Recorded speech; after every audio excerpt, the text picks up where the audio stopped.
Shut up and sit down. It's time! Everyone, welcome back to Bernie Talks Fighting. I am buzzing today to be joined by someone who's a big inspiration to me. This is a man who has been in covering MMA and combat sports in general for a couple of decades now. I think he is one of the godfathers of this space. Big inspiration, and I am delighted to be speaking to him today. Kevin Iole, thank you very much for coming on. Appreciate you having me. Thanks so much. Thank you very much. Tell us a bit about how you got started in the kind of covering sports journalism space. Was it always a goal of yours to be one of the sort of forefront leaders in it? Yeah, when I was a little kid, I grew up in the 70s, and Watergate was going on in the United States, and that was a big controversy with President Nixon.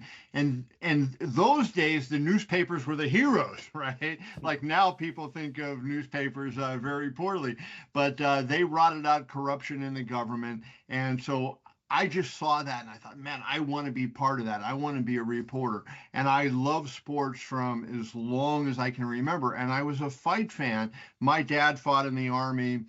He was a fight fan. And I was just a young boy. Like, I don't remember anything about it, but I was 5 or 6 years old. It turned out to be Sugar Ray Robinson's final fight was in Pittsburgh, which is where I grew up. And my dad wanted to go to the fight, so he took me to the fight with him. So I saw Sugar Ray Robinson. Now, do I remember Sugar Ray Robinson? No, but his final fight, the greatest fighter of all time, I saw him in person. And I just always wanted to be involved in fighting. And then I couldn't fight myself. So the best way to do it was to write about it.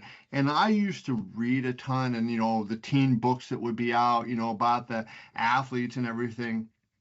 And it just seemed a natural thing. So when it was time for me to say what I wanted to do when I was in high school and kind of take my, career to go to the next educational level, journalism was what I wanted to do. So it's really all I have ever done is cover sports. Like boxing and MMA, became more of a specialty in the last 25 years, or so.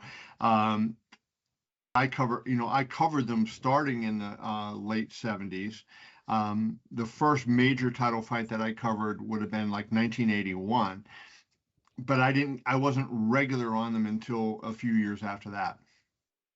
That is unreal how long you have been doing this. And was it like as soon as you started covering in journalism, was it always sports? Was that always going to be your kind of path, or did you kind of look into the mainstream news kind of side of it as well?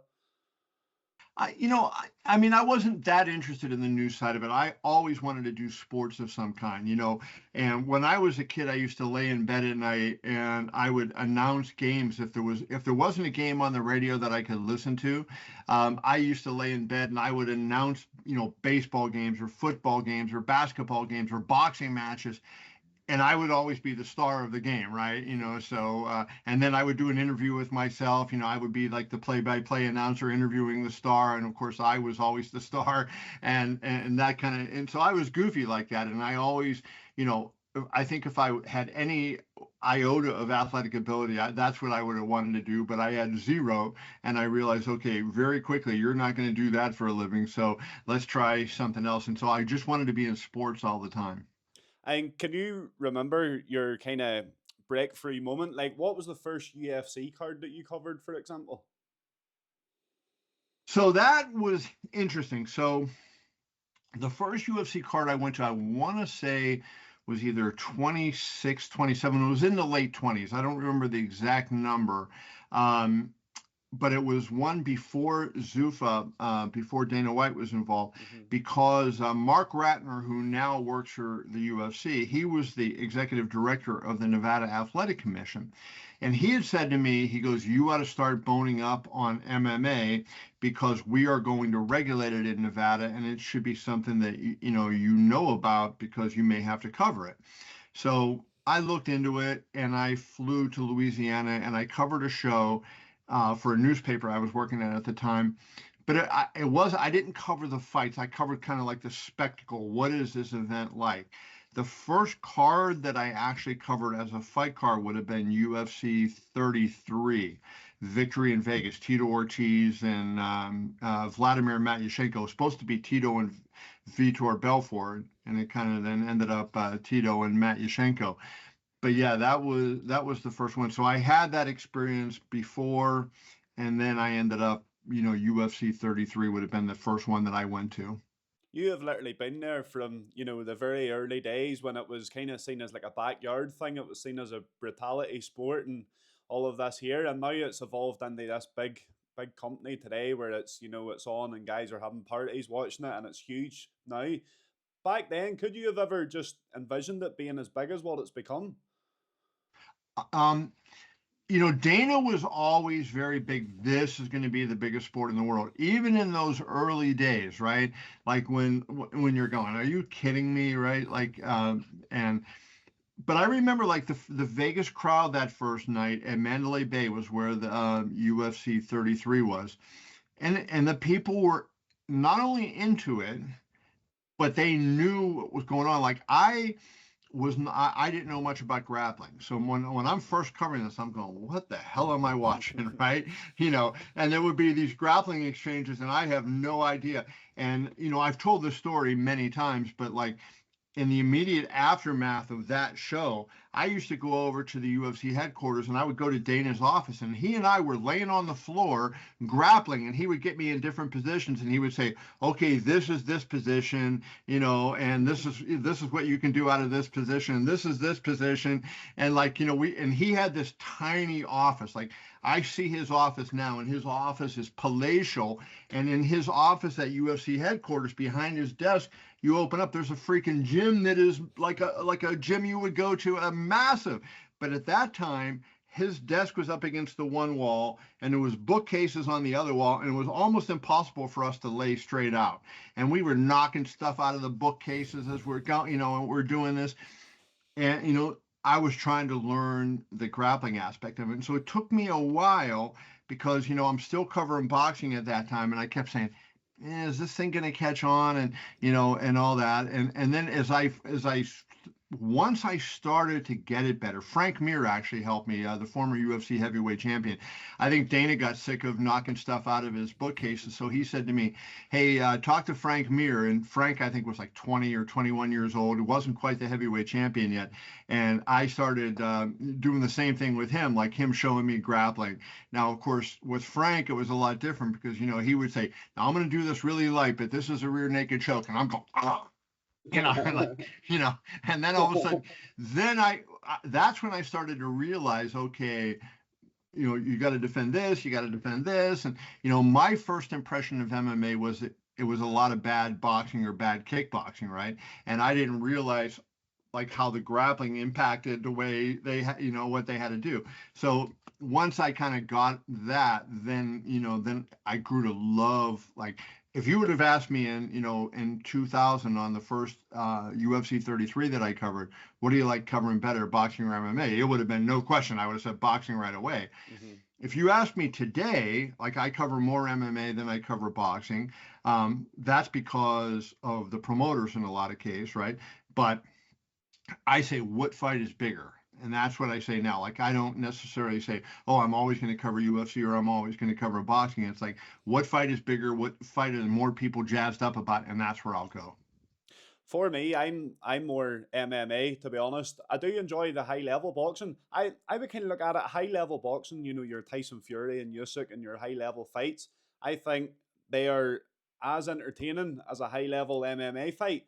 But as you go down the lower levels in boxing, I think in comparison to MMA blows it out of the water, in my opinion. Something I have been very impressed with. I watched my first BKFC live event in Marbella last Saturday. That is pure entertainment. I'm going to pick that to be the next big sport, the next big organisation. I absolutely loved it. So I did. Combat sports is obviously such an emotional thing to cover, and I kind of wanted to ask this because I've seen you've had Taporia and Max Holloway on within the past couple of days ahead of their title fight next weekend. How do you kind of maintain objectivity when you're covering a controversial fight like that? So I'm not sure what the question is. Can you restate the question? Because I'm not sure what you're saying. Do you find it hard sometimes to kind of keep your biasness out of it and ensure that both fighters they ensure both fighters feel respected without, disrespecting or kind of leaning one way or another? Like everybody has people they like and get along with, and people they don't like and don't get along with, right?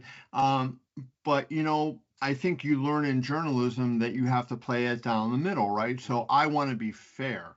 And I think that the whatever respect I have in the industry is because whatever I say is my opinion. I'm not being told to say that by anybody else. It's nobody else's opinion. It is my opinion.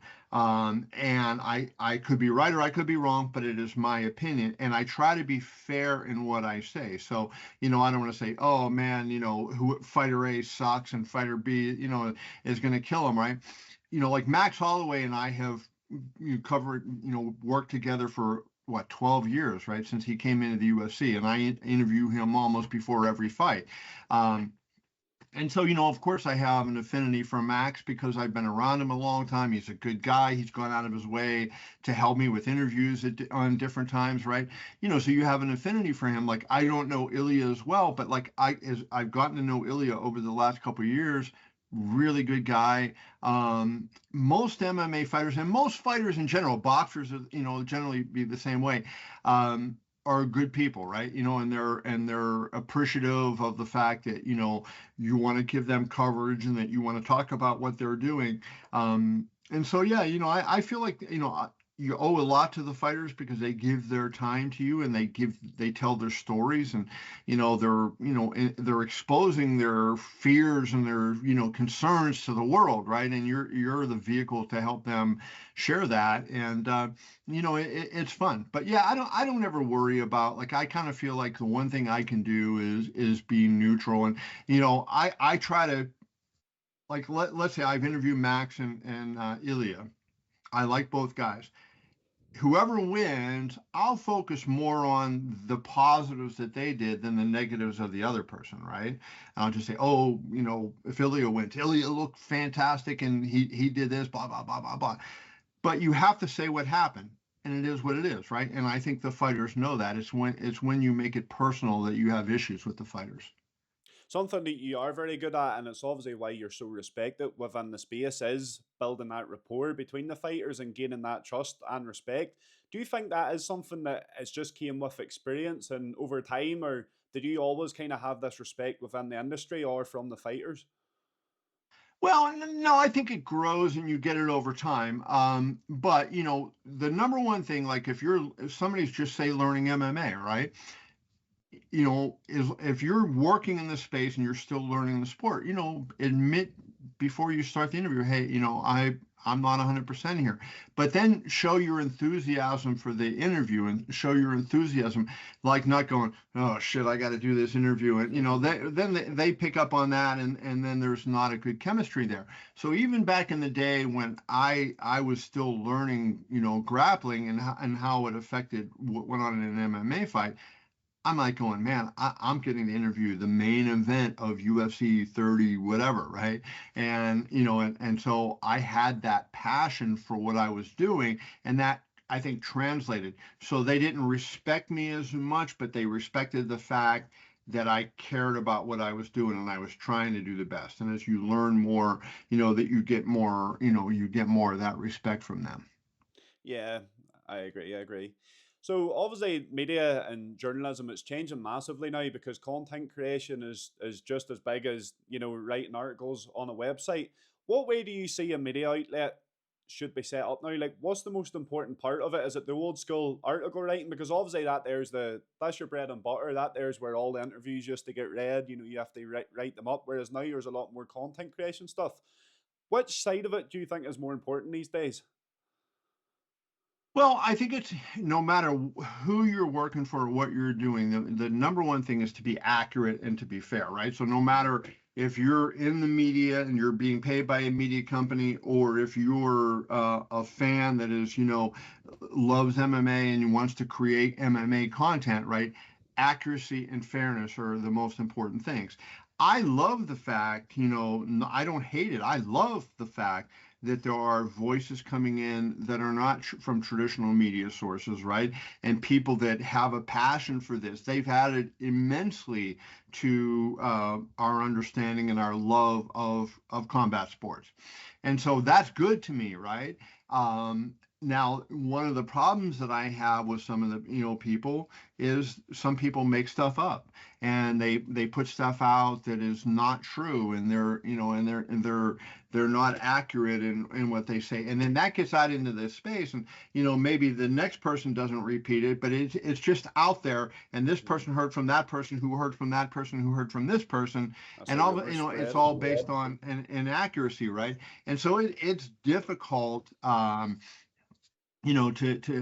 do that. And if not that journalists don't make mistakes, believe me, we do, and they do. So I just look at it like, hey, if you're doing good content, I don't care who you are, right? I'm going to appreciate your content, and if you're being fair and you're being accurate, then more power to you, and I hope you succeed and make a lot of money.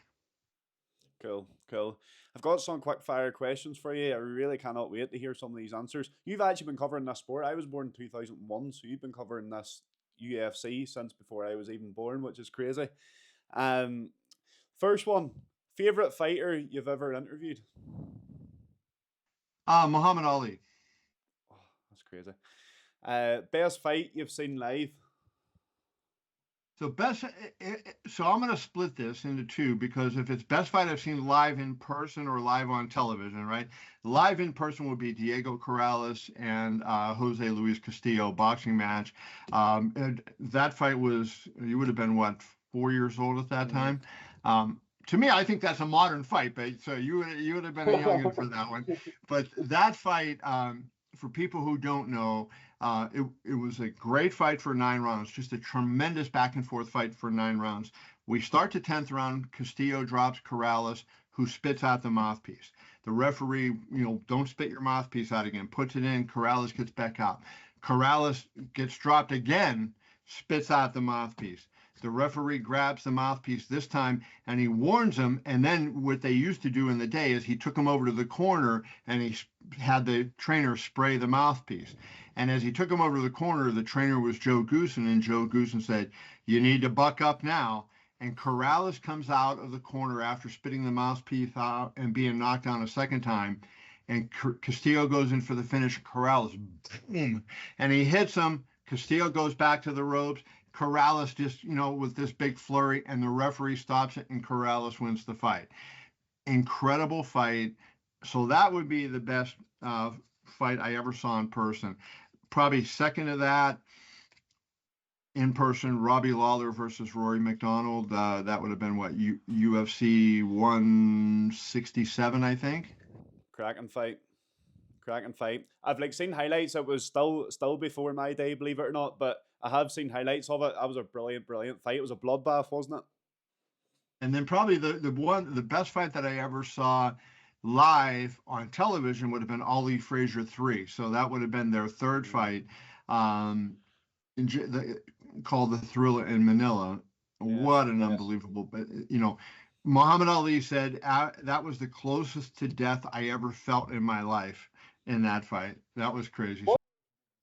What was it like interviewing Muhammad Ali? These here big characters. I was fortunate enough. I met Conor McGregor in his bar in Dublin just last year, and the thing that I took away from that is he has this aura. You hear people talking about Alex Pereira has an aura, and all these big fighters and these big stars do seem to have that. Did Muhammad Ali come with that? Muhammad Ali, like you take whoever the big stars are today in whatever sport, Ronaldo, Messi, Conor McGregor, Michael Jordan, and you multiply by 10, and you're about halfway to where Muhammad Ali was, right? In the society when he was there, he was the most famous person in the world. And I mean, he was an incredible human being. Now, I was too young to cover his fight. So I started covering boxing in 79, and he retired in 1981. And so I never covered any of his fights. So I didn't get to talk to him until after he was retired. Um, And that was, that was incredible for me to, when I saw him, the first time I saw him, a friend of mine who worked for Ali says, "Hey, come here, I want to introduce you to somebody."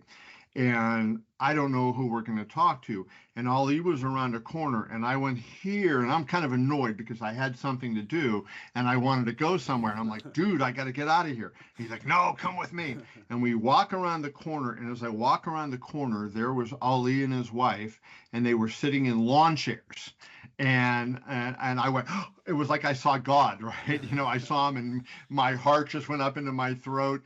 And that was a day that back in those days, some days he could talk and he was normal, and other days he couldn't talk. And that was a day that he really couldn't talk. So he kind of motioned and he grabbed my, head, and he turned my ear toward his mouth, and he said, "You must be the greatest based on what my friend is telling me about you." And I was like, "Oh my God," right? And my heart was pounding. And I'm just like, "Oh, thank you, sir. Thank you, sir. Thank you, sir." And I didn't know what else to say. And it was like, I felt like I was in the presence of God when I saw him. What a story that is. Do you still get starstruck when you, and because that there sounds like you were pretty starstruck then, do you still get that now whenever you interview fighters, or is it just the norm? It's normal for me. Like honestly, in my life, like I've had, I've met presidents of the United States. I've had a lot of fortunate things happen to me, and I've never been starstruck by anybody but Muhammad Ali. And even then, I met him more than once and talked to him more than once, just that first time. But the first time I met him, it was like, oh my God. Because Takes you back. when Ali fought, I was a young boy too when he won the title the first time. But that really influenced what I thought of boxing, right? The way boxing should be. And he was the first person that talked a lot in boxing. There wasn't before, it was all, "Oh, my opponent's great, and I'm be lucky if I could win." And then Ali kind of came in, and He was like a he poet, wasn't he? he moved the sport into a new era. And for me to be able to, see him, this guy that turned me on to this sport that I love so much, and that had been my livelihood, right? Oh, it's like, oh my God. But being starstruck, what you realize, especially after a long time doing this, they're people like we are, right? And they have the same fears and insecurities that we have.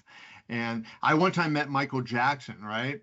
And I had a part-time job at the Apple store when I was working for this newspaper in Las Vegas. I used to get off and I would go and I'd work a couple hours at the Apple store because I love technology, and I wanted to get Apple used to give employees a 25% discount. I don't know if they still do, but back in the day, so I worked there specifically to get the discount. Michael Jackson came and he shopped in our store, and there was a lot of celebrities that would shop in that store. So a lot of people helped him that day, and he asked to go to the if he could use our bathroom, to the manager. So the manager said to me, "Kevin, could you take Mr. Jackson to our bathroom in the back?" So I walked him in the back, right? And there was all these fans outside the store waiting for him, right, to come out. I mean, it was packed. The mall that the Apple store was in, all these people, word got around that Michael Jackson's in the Apple store, and everybody's outside the store waiting for him to come out. So we walked into the back, and he turned left, and I was going to go right because the bathroom was to the right. And I said, "Sir, the bathroom's here." And he goes, "Oh, no, I just wanted to look in the mirror to make sure my hair's okay for my fans." And it was just, he's primping his hair and doing that kind of thing. And you realize, like, hey, they're people just like us, right? And, they're famous and they have a lot of money. And so, people want to be around them. But, at the end of the day, they're no different than you and I are. That's true. I love that story. One more quick fire question, then I've got just two more deeper ones I want to ask you, and then that'll be us. A fighter that you think isn't getting enough recognition at the moment, someone that's up and coming, you think that the media should be paying more attention to? I'm interested for this one. Boy, that's an interesting one.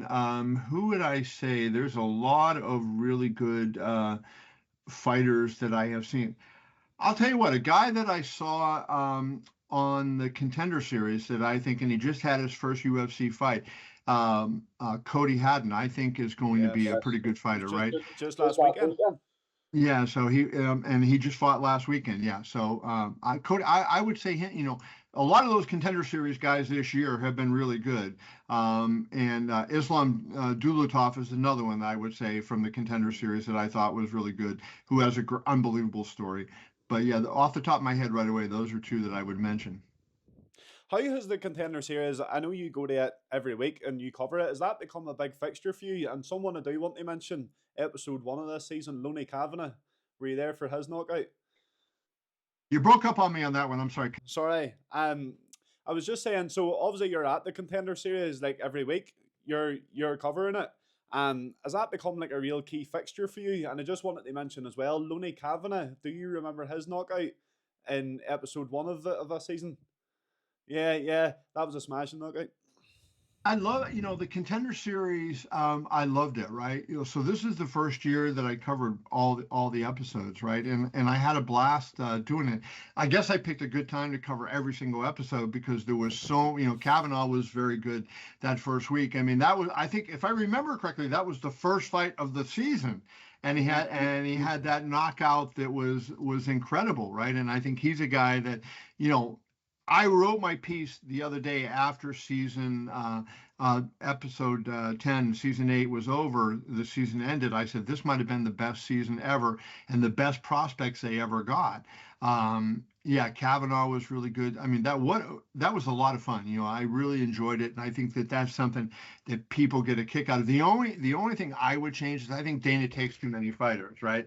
There's no drama. Like you pretty much know if you win, almost you're in, right? And I think there's, for a TV show, create some drama, right? Yeah. Unless you're Torres Finney, it took him third time lucky, didn't it? Yeah. In the Contender Series. So some a little bit deeper. What key piece of advice would you give? This is me being selfish because I do aspire to do what you've been doing. But what key piece of advice would you give to someone like me that is wanting to cover sports in general, not just combat sports, but that's wanting to cover sports in general? You have an advantage that I did not have when I was starting, right? Because you can create content that I could not create, right? My mom bought me an electric typewriter for like my 12th or 13th birthday, and I used to type stories on that, but they would go nowhere, right? I would have them. So you have the ability to do what you're doing right now and share these interviews and put them out, and you can create a website. And if you want to be a writer, you can write things.